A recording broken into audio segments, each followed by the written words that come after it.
Hello foodies, welcome to Suhasini vlogs. ಇವತ್ತಿನ ವಿಡಿಯೋದಲ್ಲಿ fireless cooking recipe ಒಂದು ಶೇರ್ ಮಾಡ್ತಾ ಇದ್ದೀನಿ. ತುಂಬ ಸಿಂಪಲ್ ಆ್ಯಂಡ್ ಅಷ್ಟು ಈಸಿಯಾಗಿ ಮಾಡ್ಕೋಬೋದು. ಡೆಫಿನೆಟ್ಲಿ ನಾನು ಶೇರ್ ಮಾಡೋ ಎಲ್ಲ ರೆಸಿಪೀಸೂ ತುಂಬ ಈಸಿಯಾಗಿಯೇ ಇದೆ, ಕ್ವಿಕ್ಕಾಗಿ ಮಾಡ್ಕೊಳ್ಬೋದು. ಯೂಶ್ವಲಿ ಸ್ಕೂಲ್ ಟೈಮ್ ಅಂತಂದರೆ ಸಣ್ಣ ಪುಟ್ಟ ಕಾಂಪಿಟೇಷನ್ಸ್ ಇರುತ್ತೆ ಅಲ್ವಾ. ಸೊ ಫೈರ್ಲೆಸ್ ಕುಕ್ಕಿಂಗ್ ಕಾಂಪಿಟೇಷನ್ಗೆ ಡೆಫಿನೆಟ್ಲಿ ಈ ಒಂದು ರೆಸಿಪಿನ ಟ್ರೈ ಮಾಡ್ಬೋದು.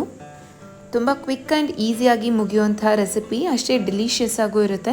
ಸೊ ಈ ವಿಡಿಯೋನ ಯಾವ ರೀತಿ ಮಾಡೋದು ರೆಸಿಪಿ ಅಂತ ಇವತ್ತಿನ ವಿಡಿಯೋದಲ್ಲಿ ಶೇರ್ ಮಾಡ್ತಾ ಇದ್ದೀನಿ. ವಿಡಿಯೋನ ಎಲ್ಲೂ ಸ್ಕಿಪ್ ಮಾಡದೆ ಕೊನೆ ತನಕ ನೋಡಿ. ಸೊ ಆ್ಯಟ್ ಫಸ್ಟ್ ನಾನಿಲ್ಲಿ 1 ಗ್ಲಾಸ್ ಅಷ್ಟು ವಾಟರ್ನ ಆ್ಯಡ್ ಮಾಡ್ಕೋತಾ ಇದ್ದೀನಿ. ಸೊ ಕ್ವಾಂಟಿಟಿ ನೀವೆಷ್ಟು ಕ್ವಾಂಟಿಟಿಗೆ ಮಾಡ್ಕೊತೀರಾ ಅನ್ನೋದ್ರ ಮೇಲೆ ಡಿಪೆಂಡ್ ಆಗುತ್ತೆ. ನಾನು ತೋರಿಸ್ತಾ ಇರೋವಂಥ ಕ್ವಾಂಟಿಟಿ 4 ಮೆಂಬರ್ಸ್ಗೆ ಈಚ್ ಸ್ಲೈಸ್ ಬರೋ ಥರ ತೋರಿಸ್ತಾ ಇದ್ದೀನಿ. ಸೊ ಒಂದು ಓಪನ್ ಬೌಲ್ಗೆ 1 ಗ್ಲಾಸ್ ಅಷ್ಟು ವಾಟರ್ನ ಆ್ಯಡ್ ಮಾಡಿದ್ದೀನಿ, ಕೋಲ್ಡ್ ವಾಟರ್ನ. ಹಾಗೆ 3 to 4 ಟೇಬಲ್ ಸ್ಪೂನ್ಸ್ ಅಷ್ಟು ಶುಗರ್ನ ಆ್ಯಡ್ ಮಾಡ್ಕೊಂಡಿದ್ದೀನಿ. ಸೊ ಇಲ್ಲಿ ಕಂಪ್ಲೀಟಾಗಿ ಫುಡ್ ಕಲರ್ ಆ್ಯಡ್ ಮಾಡ್ಕೊಳ್ಳೋದು ಆಪ್ಷನಲ್ ಅಂತಲೇ ಹೇಳ್ತೀನಿ. ನಿಮಗೆ ಫುಡ್ ಕಲರ್ ಬೇಕು ಅಂತಂದರೆ ಡೆಫಿನೆಟ್ಲಿ ಆ್ಯಡ್ ಮಾಡ್ಕೋಬೋದು. ಹಾಗೆ ಶುಗರ್ ಬದಲಾಗಿ ಶುಗರ್ ಪೌಡರ್ನೂ ಸಹ ಆ್ಯಡ್ ಮಾಡ್ಕೋಬೋದು.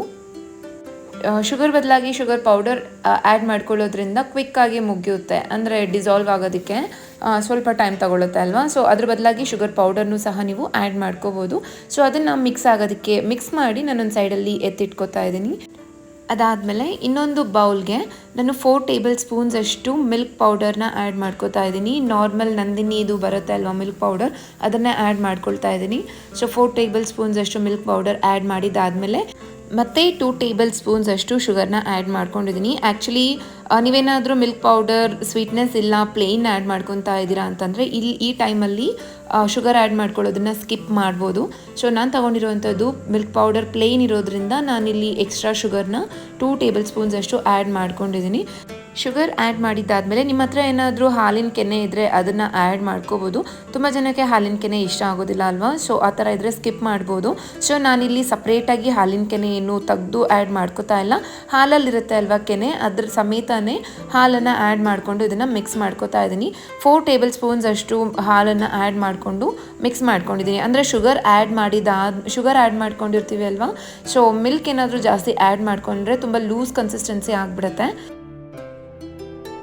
ಅಂದರೆ ನಾವು ಇವಾಗ ಕ್ರೀಮ್ ಪ್ರಿಪೇರ್ ಮಾಡ್ಕೊತಾ ಇದ್ದೀವಲ್ವ, ತುಂಬ ನೀರಾಗಿ ಆಗುತ್ತೆ. ಸೊ ಹಾಗಾಗಿ 4 ಟೇಬಲ್ ಸ್ಪೂನ್ಸ್ ಅಂತಲೇ ಅಲ್ಲ, ನೀವು ಕ್ಲೀನಾಗಿ ನೋಡಿಕೊಂಡು ಇದು ಈ ಥಿಕ್ನೆಸ್ಸಲ್ಲಿ ಬರಬೇಕು, ಈ ಟೆಕ್ಸ್ಚರ್ ಇದ್ದರೆ ಪರ್ಫೆಕ್ಟಾಗಿ ಸೆಟ್ ಆಗುತ್ತೆ. ಈ ಥರ ಟೆಕ್ಸ್ಚರ್ಗೆ ನಿಮಗೆ ಎಷ್ಟು ಕ್ವಾಂಟಿಟಿ ಆಫ್ ಮಿಲ್ಕ್ ರಿಕ್ವೈರ್ ಆಗುತ್ತೆ ಅದನ್ನು ನೋಡಿಕೊಂಡು ನೀವು ಆ್ಯಡ್ ಮಾಡ್ಕೋಬೋದು.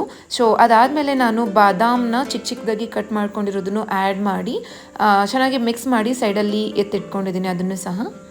ಸೊ ಅದಾದಮೇಲೆ ನಾನು 8 ಪೀಸಸ್ ಆಫ್ ಬ್ರೆಡ್ ಸ್ಲೈಸಸ್ನ ತೊಗೊಂಡಿದ್ದೀನಿ. ಸೊ ನೀವು ಬ್ರೆಡ್ ಯಾವುದನ್ನಾದರೂ ತೊಗೊಳ್ಬೋದು. ಸಾಲ್ಟ್ ಬ್ರೆಡ್ ಒಂದು ಬಿಟ್ಟು ಬೇರೆ ಯಾವುದನ್ನಾದರೂ ತೊಗೊಳ್ಬೋದು. ಹಾಗೆ ವೀಟ್ ಬ್ರೆಡ್ ಕೂಡ ಅಷ್ಟೇ, ಬೇಕು ಅಂದರೆ ನೀವು ಅದನ್ನು ಯೂಸ್ ಮಾಡ್ಬೋದು, ಇಲ್ಲಾಂದರೆ ಅದನ್ನು ಸ್ಕಿಪ್ ಮಾಡ್ಬೋದು. ನಾರ್ಮಲ್ ಆಗಿ ಮಿಲ್ಕ್ ಬ್ರೆಡ್ ಬರುತ್ತೆ ಅಲ್ವಾ, ನಾನು ಅದನ್ನೇ ತೊಗೊಂಡಿದ್ದೀನಿ. ಸೊ ಯಾವುದಾದ್ರೂ ಗ್ಲಾಸಸ್ ಸಹಾಯದಿಂದ, ಇಲ್ಲಾಂದರೆ ನಿಮ್ಗೆ ಈ ರೀತಿ ರೌಂಡ್ ಶೇಪಲ್ಲಿ ಕಟ್ಟರ್ ಅವೈಲೇಬಲ್ ಇದ್ದರೆ ಅದರಲ್ಲಿ ಸಹ ನೀವು ಈ ರೀತಿ ಕಟ್ ಮಾಡ್ಕೋಬೇಕಾಗತ್ತೆ. ಮಿಕ್ಕಿದ ಪೋರ್ಷನ್ ನಾವು ಯೂಸ್ ಮಾಡೋದಿಲ್ಲ, ಜಸ್ಟ್ ರೌಂಡಾಗಿ ಏನು ಕಟ್ ಮಾಡ್ಕೊಂಡಿದ್ದೀವಲ್ವ ಅದನ್ನು ಮಾತ್ರನೇ ಇಲ್ಲಿ ಆ್ಯಡ್ ಮಾಡ್ಕೊತಾ ಇದ್ದೀವಿ. ಸೊ ಈಚ್ ಸ್ಲೈಸ್ಗೆ ಅಂದರೆ ಒಂದು ಸ್ವೀಟ್ಗೆ ನಮಗೆ ಡಬಲ್ ಸ್ಲೈಸಸ್ ಬೇಕಾಗುತ್ತೆ, 2 ಸ್ಲೈಸಸ್ ಬೇಕಾಗುತ್ತೆ. ಸೊ ನಾನಿಲ್ಲಿ 8 ಬ್ರೆಡ್ ಸ್ಲೈಸಸ್ನ ಈ ರೀತಿ ರೌಂಡಾಗಿ ಕಟ್ ಮಾಡ್ಕೊತಾ ಇದ್ದೀನಿ. ತುಂಬ ಅಂದರೆ ತುಂಬ ಸಾಫ್ಟಾಗಿರುತ್ತೆ ಅಲ್ವಾ, ಆ ಥರ ಬ್ರೆಡ್ ತಗೊಳ್ಬೇಡಿ. ಈ ಥರ ಸ್ವಲ್ಪ ಅಂದರೆ ಗಟ್ಟಿಯಾಗಿರುತ್ತೆ ಅಲ್ವಾ. ನಾರ್ಮಲಾಗಿ ಫ್ರೆಶ್ ಬ್ರೆಡ್ ಆದರೆ ತುಂಬ ಗಟ್ಟಿಯಾಗಿ ಇರೋದಿಲ್ಲ, ಹಾಗಂತ ತುಂಬ ಸ್ಮೂತಾಗೂ ಇರೋದಿಲ್ಲ, ನಮಗೆ ಪರ್ಫೆಕ್ಟ್ ಟೆಕ್ಸ್ಚರಲ್ಲಿರುತ್ತೆ, ಅದನ್ನು ನೋಡಿ ತಗೊಳ್ಬೇಕಾಗತ್ತೆ. ಸೊ ಈಗ ನಾವು ಆವಾಗಲೇ ಕ್ರೀಮ್ ಪ್ರಿಪೇರ್ ಮಾಡಿ ಇಟ್ಕೊಂಡಿದ್ವಲ್ವ, ಅದನ್ನು ಇಲ್ಲಿ ಅಪ್ಲೈ ಮಾಡ್ತಾ ಇದ್ದೀನಿ. ನಿಮಗೆ ಥಿಕ್ನೆಸ್ ಬೇಕು ಅಂದರೆ ಜಾಸ್ತಿನೂ ಆ್ಯಡ್ ಮಾಡ್ಕೋಬೋದು, ಕಡಿಮೆ ಬೇಕಂದರೆ ಕಡಿಮೆ ಆದರೂ ಆ್ಯಡ್ ಮಾಡ್ಕೋಬೋದು. ನಾನಿಲ್ಲಿ ಮೀಡಿಯಮ್ ಆಗಿ ಟೆಕ್ಸ್ಚರ್ನ ಬ್ರೆಡ್ ಸ್ಲೈಸಸ್ ಮೇಲೆ ಹಚ್ಬಿಟ್ಟು ಇನ್ನೊಂದು ಬ್ರೆಡ್ ಸ್ಲೈಸಸ್ಸಿಂದ ಕವರ್ ಮಾಡ್ತಾ ಇದ್ದೀನಿ. ಇದನ್ನು ಜೆಂಟಲಾಗಿ ಸೈಡ್ಸಲ್ಲಿ ಪ್ರೆಸ್ ಮಾಡ್ತಾ ಕ್ಲೋಸ್ ಮಾಡಬೇಕಾಗತ್ತೆ. ತುಂಬ ಟೈಟಾಗಿ ಪ್ರೆಸ್ ಮಾಡಿದ್ರೆ ನಮಗೆ ಚಿಕ್ಕ ಚಪಾತಿ ರೀತಿ ತುಂಬ ತೆಳುವಾಗಿ ಆಗಿಬಿಡುತ್ತೆ, ಅಷ್ಟೊಂದು ಚೆನ್ನಾಗೂ ಇರೋದಿಲ್ಲ. ಸೊ ನಾನು ಮಿಕ್ಕಿರೋ ಎಲ್ಲ ಬ್ರೆಡ್ ಸ್ಲೈಸಸ್ಗೂ ಇದೇ ರೀತಿಯೇ ಒಳಗಡೆ ಒಂದು ಪೋರ್ಷನ್ ಬ್ರೆಡ್ ಮತ್ತು ಸೆಕೆಂಡ್ ಪೋರ್ಷನಲ್ಲಿ ಕ್ರೀಮ್ ಹಾಕಿ ಕ್ರೀಮ್ ಮೇಲೆ ಇನ್ನೊಂದು ಬ್ರೆಡ್ ಸ್ಲೈಸ್ನ ಇಟ್ಟು ರೀತಿ ಜೆಂಟಲಾಗಿ ಪ್ರೆಸ್ ಮಾಡಿಕೊಂಡು, ನಾವು ಅವಾಗಲೇ ವಾಟರ್ ಪ್ರಿಪೇರ್ ಮಾಡಿ ಇಟ್ಕೊಂಡಿದ್ವಲ್ವ ಶುಗರ್ ವಾಟರ್ನ, ಅದರಲ್ಲಿ 2 ಸೈಡ್ಸು ಜೆಂಟಲಾಗಿ ಡಿಪ್ ಮಾಡಿದ್ದೀನಿ. ಆ ವಾಟರಲ್ಲಿ ಡಿಪ್ ಮಾಡಿದ್ದಾದಮೇಲೆ ತುಂಬ ಪ್ರೆಸ್ ಮಾಡಬಾರ್ದು, ಯಾಕಂದರೆ ಬ್ರೆಡ್ ಸ್ವಲ್ಪ ಮೆತ್ತಗಾಗಿರುತ್ತಲ್ವ ವಾಟರಲ್ಲಿ ಡಿಪ್ ಮಾಡಿದ್ದಾದಮೇಲೆ ತುಂಬ ಅಂದರೆ ಅದರಲ್ಲಿರೋ ವಾಟರ್ನ ಎಕ್ಸಸ್ ವಾಟರ್ನೆಲ್ಲ ತೆಗಿಬೇಕು ಅನ್ನೋ ಥರ ಎಲ್ಲ ಏನೂ ಇಲ್ಲ. ಸೊ ನಾವು ಡಿಪ್ ಮಾಡಿದ್ದಾದಮೇಲೆ ಬ್ರೆಡ್ ಸ್ಲೈಸಸ್ಗೆ ಬೇಕಾಗಿರೋಷ್ಟು ವಾಟರ್ ಅದು ಆಲ್ರೆಡಿ ತಗೊಂಡಿರುತ್ತೆ. ಸೊ ಶುಗರ್ ವಾಟರಲ್ಲಿ ಡಿಪ್ ಮಾಡಿ ತೆಗ್ದಿದ್ದ ಆದಮೇಲೆ ಅಂದರೆ ತುಂಬ ವಾಟರಿ ಥರ ಇರಬಾರ್ದು, ಜಸ್ಟ್ ಡಿಪ್ ಮಾಡಿ ತೆಗೆದ್ರೆ ಅದರಲ್ಲಿ ವಾಟರ್ ಸೋರೋ ಥರ ಇರಬಾರ್ದು. ಸೊ ಈಗ ಡೆಸಿಕೇಟೆಡ್ ಕೋಕೋನಟ್ ಪೌಡರ್ ಮೇಲೆ ಎರಡೂ ಸೈಡು ನಾನು ರೋಲ್ ಆನ್ ಮಾಡಿ ಈ ಥರ ಹೊರಗಡೆ ತೆಗೆದಿಟ್ಟಿದ್ದೀನಿ. ಅದ್ರ ಮೇಲೆ ಗಾರ್ನಿಷಿಂಗೋಸ್ಕರ ನಾನಿಲ್ಲಿ ಟೂಟಿ ಫ್ರೂಟಿ ರೆಡ್ ಕಲರ್ ಇರೋದನ್ನು ಆ್ಯಡ್ ಮಾಡ್ಕೋತಾ ಇದ್ದೀನಿ. ನೀವು ಬೇಕಾದರೆ ಕಲರ್ಫುಲ್ ಟೂಟಿ ಫ್ರೂಟಿನೂ ಆ್ಯಡ್ ಮಾಡ್ಕೋಬೋದು, ಇಲ್ಲ ಅಂತಂದರೆ ಚೆರಿನೂ ಸಹ ಆ್ಯಡ್ ಮಾಡ್ಕೋಬೋದು. ಸೊ ಅದೇ ರೀತಿಯೇ ಎಲ್ಲ ಬ್ರೆಡ್ ಸ್ಲೈಸಸ್ಗೂ ನಾನು ಎರಡೂ ಸೈಡು ಡಿಪ್ ಮಾಡಿ ಡೆಸಿಕೇಟೆಡ್ ಕೋಕೋನಟ್ ಪೌಡರ್ ಮೇಲೆ ರೋಲ್ ಆನ್ ಮಾಡಿಕೊಂಡು ಚೆರಿನ ಟೂಟಿ ಫ್ರೂಟಿನ ಆ್ಯಡ್ ಮಾಡ್ಕೋತಾ ಇದ್ದೀನಿ. ನಿಮಗೇನಾದರೂ ಇನ್ನೂ ಎಕ್ಸ್ಟ್ರಾ ಫ್ಲೇವರ್ ಬೇಕು ಅಂತಂದರೆ ಡೆಸಿಕೇಟೆಡ್ ಕೋಕೋನಟ್ ಪೌಡರ್ ಮೇಲೆ ರೋಲ್ ಆನ್ ಮಾಡಿದ ಆದಮೇಲೆ ಪಿಸ್ತಾ ಪೌಡರ್ಸ್ನ ಇಲ್ಲಾಂದರೆ ಚಿಕ್ಕದಾಗಿ ಚಾಪ್ ಮಾಡಿನೂ ಸಹ ಆ್ಯಡ್ ಮಾಡ್ಕೋಬೋದು. ಬಟ್ ಆದಷ್ಟು ಪೌಡರ್ನ ಆ್ಯಡ್ ಮಾಡ್ಕೊಳ್ಳೋದ್ರಿಂದ ಅದರದ್ದು ಟೇಸ್ಟ್ ಕೂಡ ತುಂಬಾ ಚೆನ್ನಾಗಿರುತ್ತೆ. ಬಟ್ ನಾನಿಲ್ಲಿ ಯಾವುದೇ ರೀತಿ ಪಿಸ್ತಾ ಪೌಡರ್ ಆಗಲಿ ಇಲ್ಲ ಡ್ರೈ ಫ್ರೂಟ್ಸ್ನಾಗಲಿ ಆ್ಯಡ್ ಮಾಡ್ಕೊಂಡಿಲ್ಲ. ಜಸ್ಟ್ ಕೋಕೋನಟ್ ಪೌಡರ್ ಮೇಲೆ ರೋಲ್ ಆನ್ ಮಾಡಿದಾದಮೇಲೆ ಟೂಟಿ ಫ್ರೂಟಿನ ಆ್ಯಡ್ ಮಾಡ್ಕೊಂಡಿದ್ದೀನಿ. ಸೊ ಇದನ್ನು ಸರ್ವ್ ಮಾಡ್ಕೊಳ್ಳೋದಕ್ಕಿಂತ ಮುಂಚೆ ನಾವು ಆವಾಗಲೇ ಕ್ರೀಮಿ ಟೆಕ್ಸ್ಚರ್ನ ಪ್ರಿಪೇರ್ ಮಾಡ್ಕೊಂಡಿದ್ವಲ್ಲ, ಅದನ್ನು ಈ ರೀತಿ ಮೇಲೆ ಹಾಕ್ಕೊಂಡು ಸರ್ವ್ ಮಾಡ್ಬೋದು. ಇಲ್ಲ ಅಂತಂದರೆ ಕಂಡೆನ್ಸ್ಡ್ ಮಿಲ್ಕ್ ಅವೈಲಬಲ್ ಇದ್ದರೆ ಅದನ್ನು ಸಹ ನೀವು ಇದ್ರ ಮೇಲೆ ಹಾಕ್ಕೊಂಡು ತಿನ್ಬೋದು.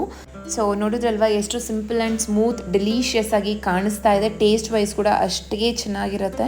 ಸೊ ಡೆಫಿನೆಟ್ಲಿ ಯಾವುದಾದ್ರೂ ಸ್ಕೂಲ್ ಕಾಂಪಿಟೇಷನ್ಸಲ್ಲಿ ಇದನ್ನು ಟ್ರೈ ಮಾಡಿ 100% ಫಸ್ಟ್ ಪ್ರೈಸ್ ವಿನ್ ಆಗ್ಬೋದು.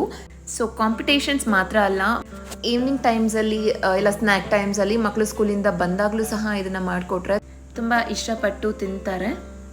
ಹಾಗೆ ಯಾವುದಾದ್ರೂ ನೀವು ಮನೇಲಿ ಕಿಟಿ ಪಾರ್ಟೀಸ್ ಥರ ಮಾಡ್ಕೊತಾ ಇದ್ದರೆ ಇದನ್ನು ಡೆಲಿಷಿಯಸ್ ಒಂದು ಡೆಸರ್ಟ್ ರೀತಿಯೂ ಸಹ ಮಾಡ್ಕೊಬೋದು.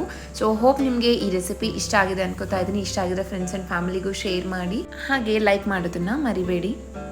ಸೊ ಇನ್ನು ಯಾರೆಲ್ಲ ನನ್ನ ಚಾನೆಲ್ನ ಸಬ್ಸ್ಕ್ರೈಬ್ ಮಾಡ್ತೀರಾ ನೋಡ್ತಾ ಇದ್ದೀರಾ, ಪ್ಲೀಸ್ ಈಗಲೇ ಸಬ್ಸ್ಕ್ರೈಬ್ ಮಾಡ್ಕೊಳ್ಳಿ. ಸಬ್ಸ್ಕ್ರೈಬ್ ಮಾಡೋದ್ರಿಂದ ನಾನು ಮಾಡೋ ಯಾವುದೇ ಒಂದು ರೆಸಿಪಿದು ನೋಟಿಫಿಕೇಷನ್ ಫಸ್ಟ್ ನಿಮಗೆ ಬರುತ್ತೆ ಅಂತ ಹೇಳ್ತಾ ಈ ವಿಡಿಯೋನ ಇಲ್ಲಿಗೆ ಎಂಡ್ ಮಾಡ್ತಾ ಇದ್ದೀನಿ. ಇನ್ನಷ್ಟು ಡಿಫ್ರೆಂಟ್ ರೆಸಿಪೀಸ್ ಜೊತೆ ಮತ್ತೆ ನೆಕ್ಸ್ಟ್ ವಿಡಿಯೋದಲ್ಲಿ ಸಿಗೋಣ. ಅಲ್ಲಿವರೆಗೂ ಎಲ್ರಿಗೂ